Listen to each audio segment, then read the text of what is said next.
Well, hey everyone, welcome back to another video. This video is going to be part one in a series of working through an Active Directory machine over on Vulnlab. I've received a lot of requests, Tyler, do Active Directory. And although I've done a lot of AD on my channel, it has been a little bit of time since I've done a really in-depth Active Directory machine. Now, I'm going to split this one up into multiple parts, kind of like my walkthrough of Receipt or that Retire Pentest Hiring Challenge.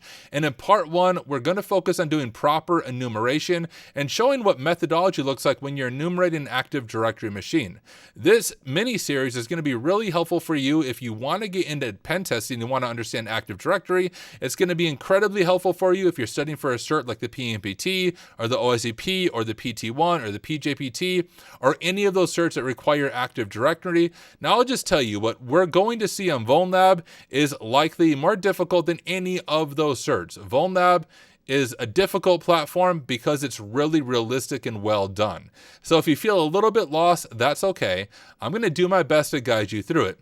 Additionally, I did go through this machine once before, but it was a long time ago and it was buried with a bunch of other machines. So I have a vague idea of what we're going to encounter, but not really. So I'm going into this machine mostly blind. What that means is I'm probably going to make a bunch of stupid, silly mistakes, and I may edit them out if I do really terrible, but I'm going to do my best to show you everything raw and live as long as the videos do not get too long. That being said, everyone in live stream also, if you see the chat up this corner, you should join me when I live stream. You can be part of the live studio audience. Go ahead and sub to me on YouTube, hit that little bell icon so you're notified when I'm live, and would love to have you join me for one of the upcoming live streams, which I do all the time because I don't have a life. All right, that being said, we are diving into a machine called Retro over on Vulnlab, and I have the IP right here that we're starting with. Step number one is we're going to add this IP to our Etsy host file. Now, if you're new to Linux and new to kind of working through CTF type machines, Etsy host on Linux is what resolves IP addresses to domain names. So if you think about it like the phone book on your phone, if I'm calling, let me look at chat, if I'm calling Hoi Manoi as he's saying hello to YouTube, I don't have his number, but if I did, and I type Hoi Manoi into my cell phone right here, I wouldn't have to know his phone number. My phone's phone book would resolve his name to his phone number. Well, that's kind of what Etsy host does as well, and that way we don't have to remember the IP all of the time. So let's go ahead and do that first. I'm going to copy this IP. I'm going to open up my terminal here, and I'm going to do sudo nano Etsy host to open up the file, enter in my sudo password, and jump to the bottom of this file. Paste it in right here, and we'll call it retro.vl. I don't think the old one is in here. I need to make sure from when I did retro. Yeah, I think I did that on a different VM. So we should be good. I'm going to go ahead and see if we can ping retro.vl, and we are able to ping it. So we've added it to Etsy host, and now we can begin doing our enumeration. Now, when you're approaching Active Directory, there's really a few different things to keep in mind. Sometimes you're able to do it from an assume breach perspective.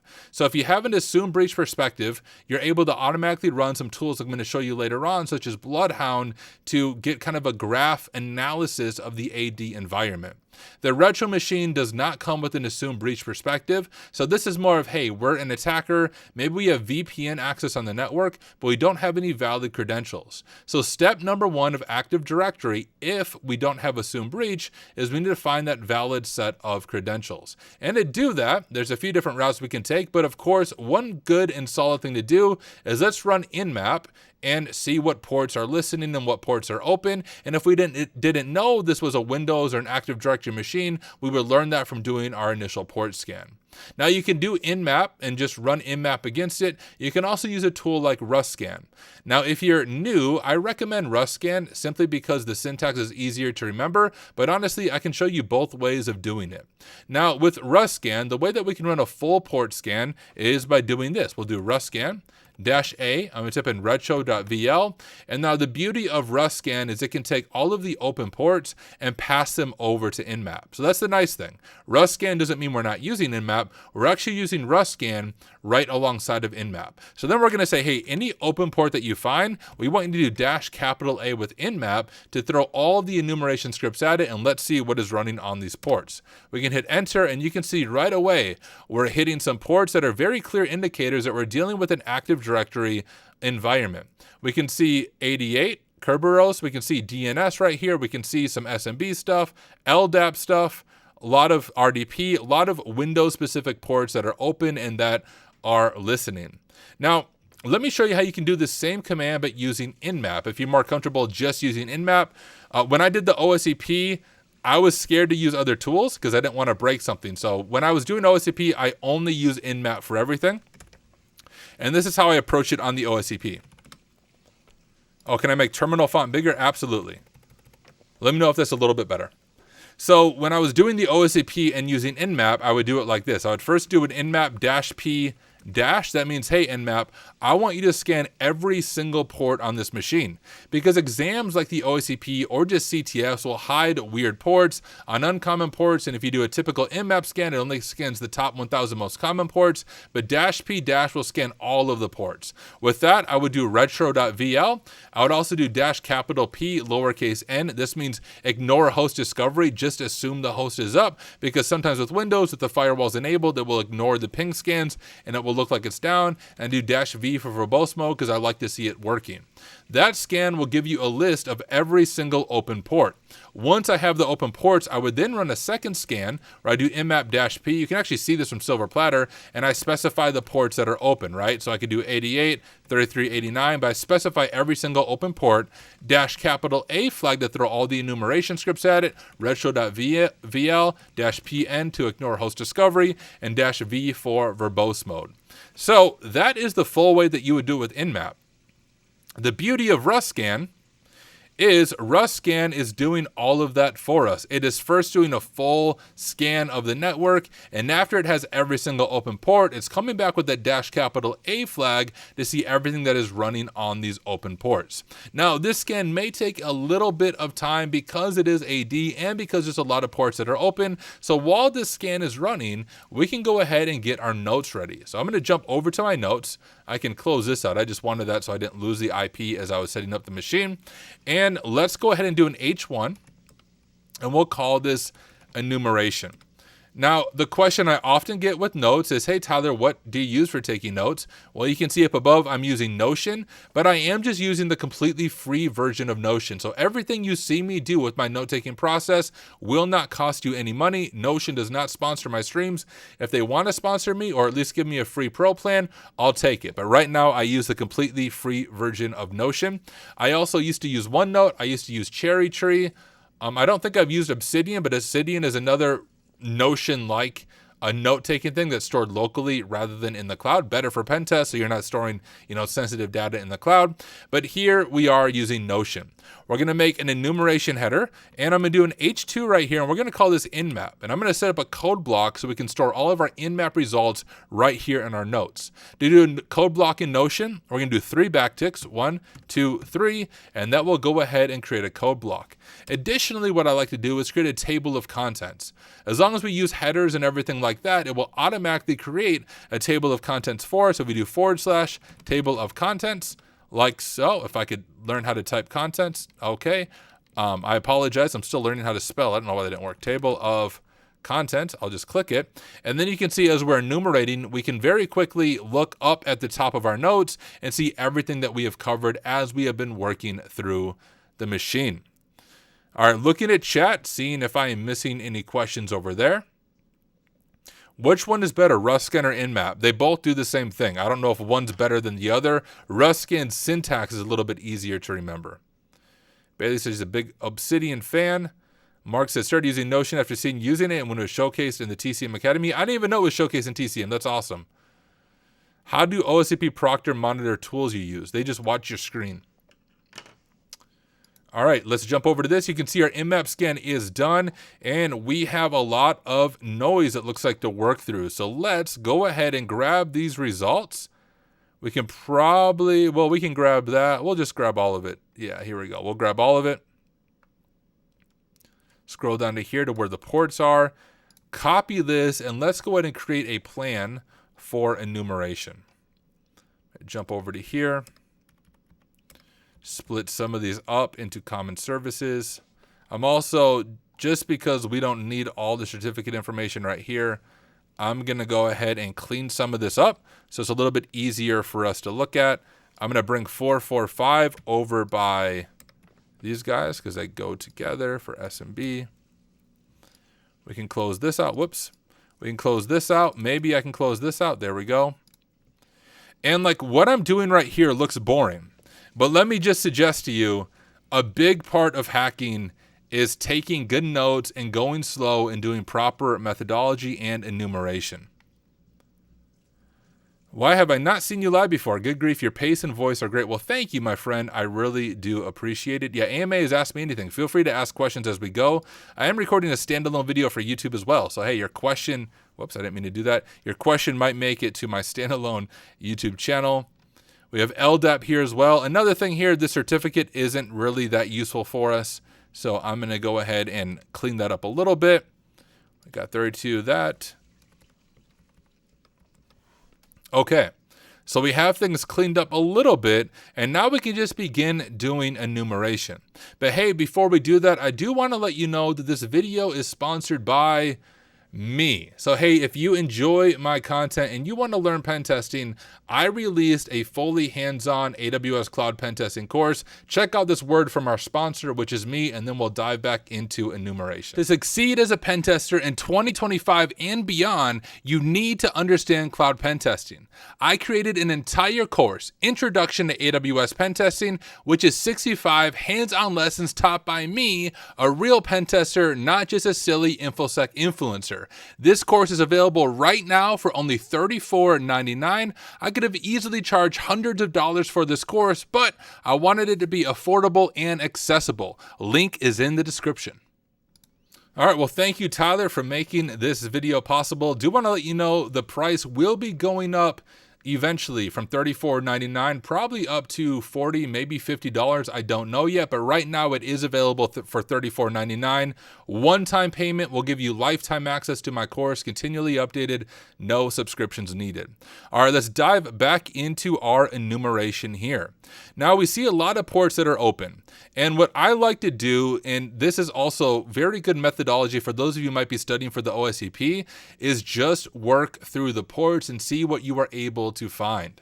So for example, the first port that we see that's open, although it's showing as, do they all show as filtered? They are all showing as filtered. Was there something weird with my machine? Because I think they should show as open, but hey, let's work with it. We're doing it live. I don't know why they're showing as filtered, but we do have port 53, which is going to be DNS. Now, oh, sorry guys. Thank you for saying you can't share my screen. You guys didn't miss anything. The one thing I was just saying is once we jump back over to this, I didn't understand why all these ports are filtered. I'm pretty sure they're supposed to be open. I mean, we can see 389 is open. This is filtered, but they did show up in the initial scan. I don't know if hitting them with Rust scan and then Nmap messed something up, but hey, that still gives us some information to work with. So what I was saying is, especially if you're studying for something like the OSCP, you kind of want to just work through the ports because they're notorious for hiding things in strange places. So let's begin our enumeration by diving into some DNS enumeration. What I'm going to do is make an H2, and I'm just going to call this DNS, and we'll go ahead and grab, well, there's not much information up there, so I'll just do DNS 53 like that. If we had more information from our Nmap scan, we could grab it, but I'll just grab this right here, and we'll drop it right there. Now, when it comes to DNS enumeration, there's really only a few different things you can do. I personally always forget the syntax for zone transfers and dig and all of that good stuff, but you know what doesn't forget the syntax? Either your notes or hack tricks. So let me go over to DuckDuckGo. I find that this searches hack tricks better than Google does. And if we do DNS hack tricks, we can go to Pentesting DNS. And yes, you can absolutely ask me longer form questions on Discord. Join the Hack Smarter Discord. So you can see some information about DNS if you're new to it, but it serves as the internet's directory. In an Active Directory environment, there's often a DNS that resolves different host names locally to different IPs. And with access to DNS, there's some basic things that we can do. So we can try to do some banner grabbing right here. That's not going to be probably super helpful to us, but we can also dig any record. And this is something I try to do anytime DNS is open. So let's go ahead and do this together. I'm also going to go ahead and make a directory for this machine, retro, and we'll jump over to retro here. There we go. So you can see our syntax is dig any. We'll call it retro.vl at whatever retro VL's IP is. I could type, there we go. I'm going to grab that IP. And let me zoom in a little bit for you guys again so you can see it a little bit better. And we will paste that in. And we do get a little bit of information back. So we can grab this and I'll walk you through whether or not this is actually useful. And I'm just going to drop my code in there. So doing dig here, we're looking for any text records. Now this might reveal some interesting vhosts. In this, it doesn't reveal too much, but it does give us the full name of the domain controller, dc.retro.vl. And that is some interesting information for us because we're going to want to add this to Etsy hosts. Now remember, I shared before Etsy hosts is what resolves domain names to IP addresses. And when we're dealing with different AD attacks, sometimes we need the full name of the domain controller. So let's go ahead and add that information to Etsy hosts. We'll do sudo nano Etsy hosts. Jump down to the bottom here. Whoop, right here, retro, and I'm just going to add another record. We'll just do a space dc retro.vl. To exit nano, it's Control X on your keyboard and then Y, and then enter to save the file. And now if we ping dc retro.vl, it should resolve to that IP, and it does. So that is good. If we jump back over to Pentesting DNS, we can try doing a zone transfer. We know the domain, so we can kind of guess the domain, and you can see the syntax right there. So let's go ahead and give that a shot. We'll do dig axfr at our DNS IP of 10.10.69.2, and then we'll do retro.vl and hit enter. And you can see zone transfer was not successful. We'll go ahead and grab that and add that to our notes so we are doing good enumeration. One thing I'll also point out, and I shared this in my little mini series on my YouTube channel on working through a pen test hiring challenge, make sure you just record all the enumeration that you're doing. It'll be a good habit if you're doing a pen test, because when you're doing a pen test, not only are you looking for vulnerabilities and weaknesses, you're also looking for strengths.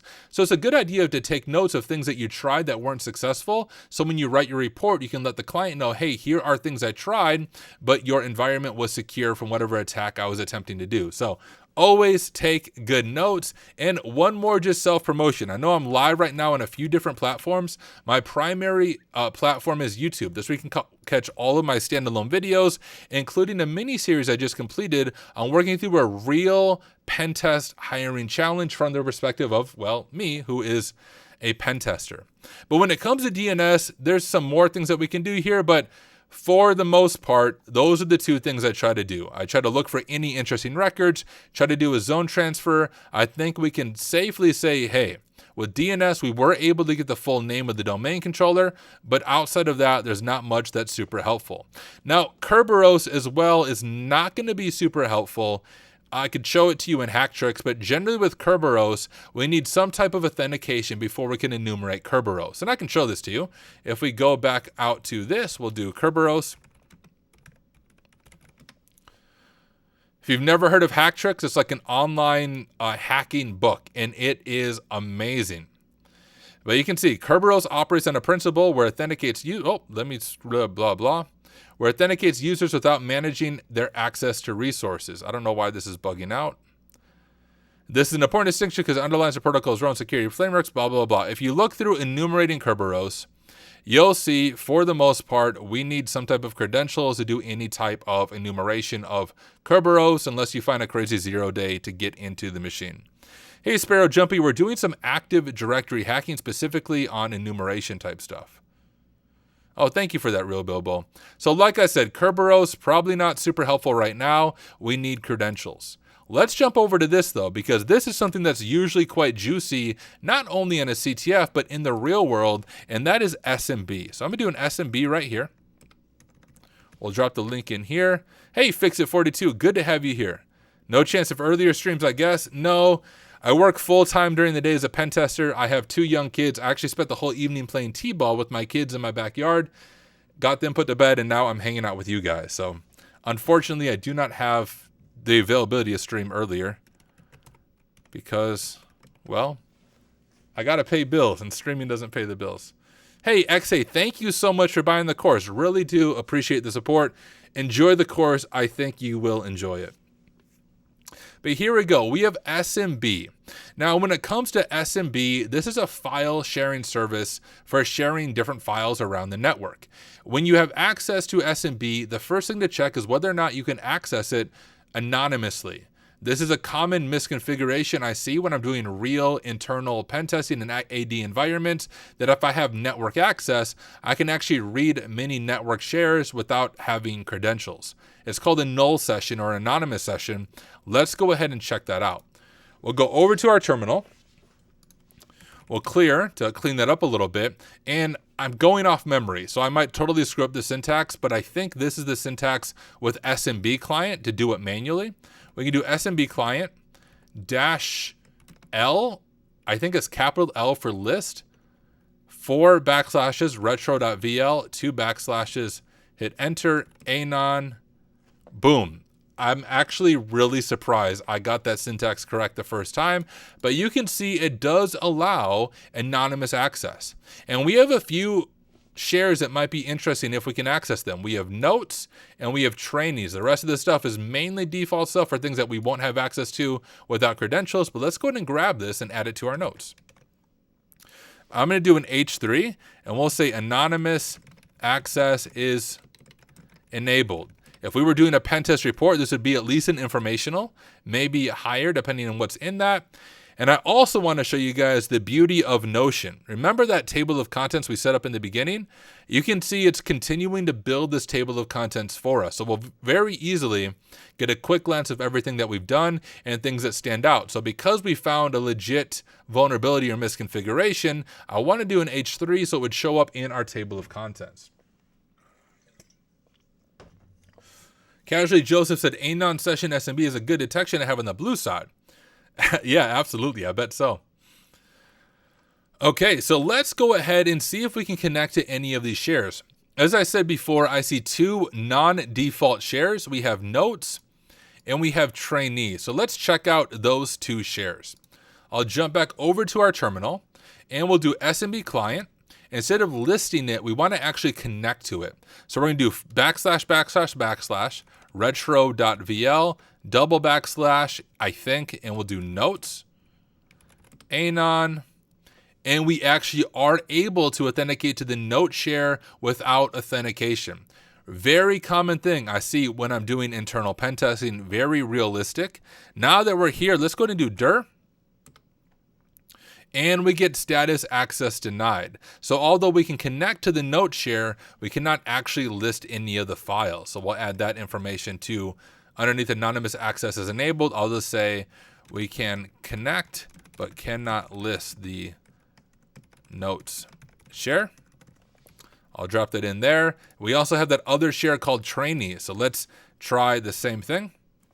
I'm going to do the up arrow on my keyboard just to go to my previous command and just change this to trainees.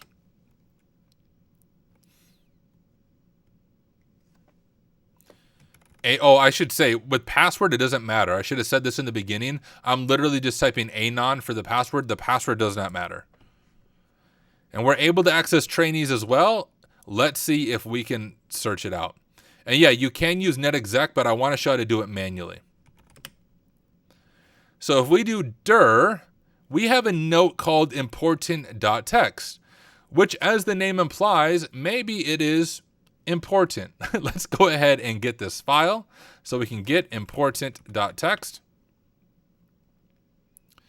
And it says getting the file. We were able to download the file. Another thing that we'd want to do anytime we can connect to SMB is whether or not we can write to the SMB share.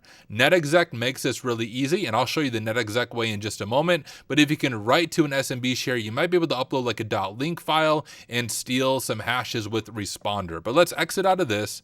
And before we even look at important.txt, I'm going to touch hacksmarter.txt. I'm going to reconnect via SMB. Anon for my password. I'm going to try to put hacksmarter.txt. Let's see if I can upload it. And I am not able to upload files. So I was able to download important.txt, but I could not upload any files. Let's grab this right here and we'll add this to our notes. We are able to connect and download important.txt from the trainee share. I'll just say, but we cannot upload files.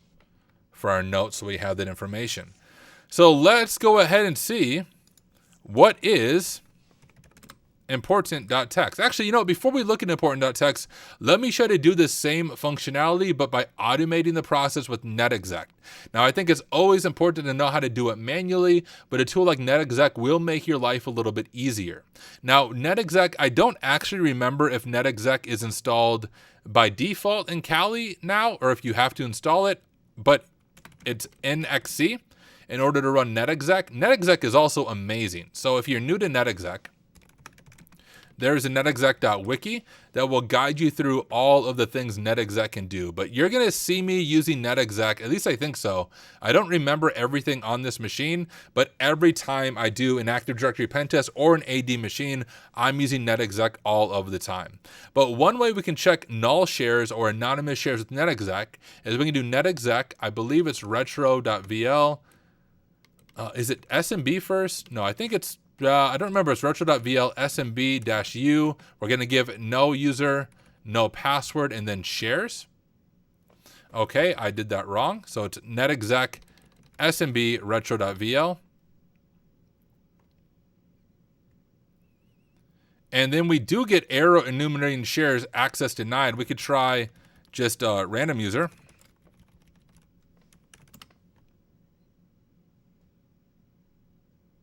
And then we get status login failure. I actually thought this would list the shares. Well, not the guest one. Almost every time I use netexec, I use it after I have a username and a password. So you guys let me know. As I said before, almost always have a username and password when I use netexec. I don't do the null shares, but I thought because I could list them with SMB client, they would also show up with netexec. We can look through here real quick and see, hey, what silly freaking thing am I missing? And where's SMB? I bet I scrolled right by it. SMB protocol. So blah, blah, enumeration is what we want to do. Enumerating null sessions is what we want to do. Okay, no, I'm doing it right. I'm just not giving it the IP. Check if null session, also known as anonymous session, is enabled on the network. Can be very useful in a DC to enumerate users, groups, passwords, policies.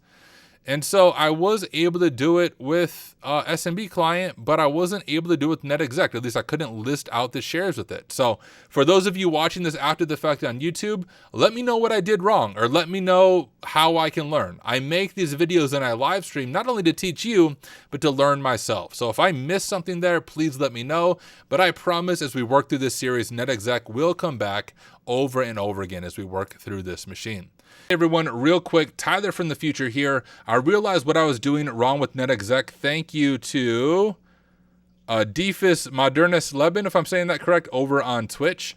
So what I was trying to do with netexec is first I was trying to do a null share, which wasn't working. What you need to do in order to do the similar thing we did with SMB client to list out those shares, you can do a -u guest and then just delete the password here.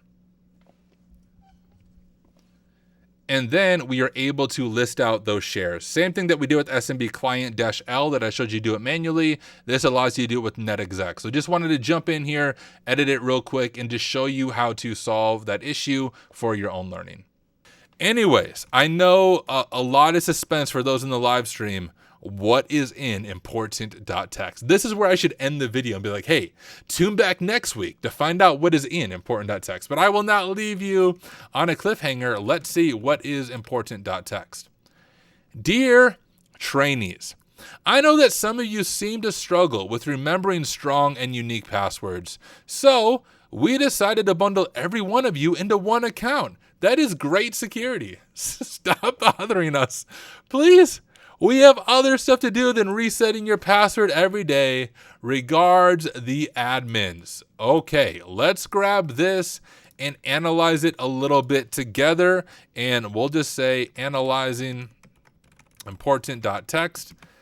And let's drop maybe in a code block like so. So what does this tell us? Well, first, we know that there is a user or a group called trainee. So let's make that as a note. There is a user or a group called trainees. All right, so we have that. I know that some of you seem to struggle with remembering strong and unique passwords. So we decided to bundle every one of you into one account. Stop bothering us, please. We have other stuff to do than resetting your password every day. Regards, the admins. The admins don't like end users. All right, that's the other observation we can make. We can also say, more of a realistic one, they are all using the same password so that they don't forget it. Now, this seems kind of like a joke. I've never seen this type of note on an internal pen test, but I'll tell you what I have seen. I've seen it multiple times where I'm able to get initial access. Well, let me back up a little bit. Typically, when you do an internal penetration test, like as a pen tester, you begin with low-level credentials. It's an assumed breach scenario, and the client gives you low-level AD cred, so you already have access to the Active Directory environment. With those Active Directory credentials, you are able to dump users and dump user descriptions. So what I do see often on internal pen tests is they actually store like a service account or vendor account. They store the password of the account in the description field of the account. And since I have initial access to the AD environment, I can dump all the user descriptions, and you would be surprised how often I'm able to do lateral movement and pivot into another account just because the freaking password is being stored as the user's description. So something always worth checking once we get our initial connection. What up, Katie? Good to have you here. Let me look at chat. What am I missing? What you're trying to do is shares, just enumerate privs. Yeah, hey, what up? What up, Angela? Dirtbag, good to have you here.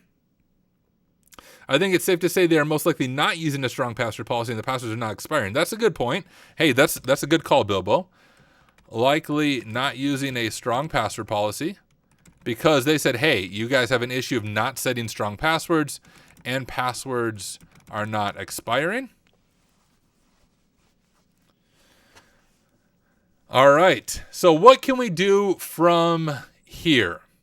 Well, this is actually where I am going to pause this first video on enumeration.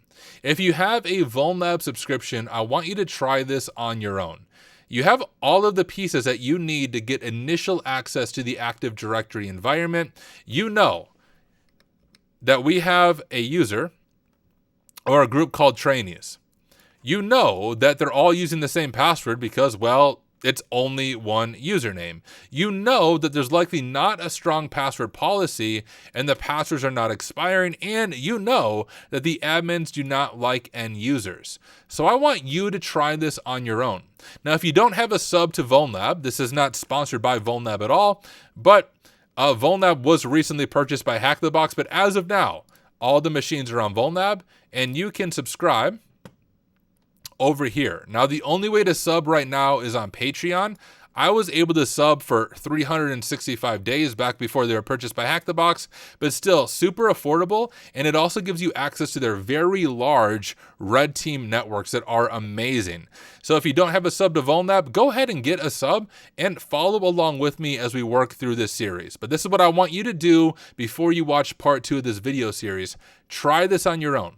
If you don't have a Vulnlab sub, what I want you to do is open up Notion and just make a list of things that you would try. What are some ideas that you have in mind? And I know this feels a little bit weird, but I want you to literally write them down.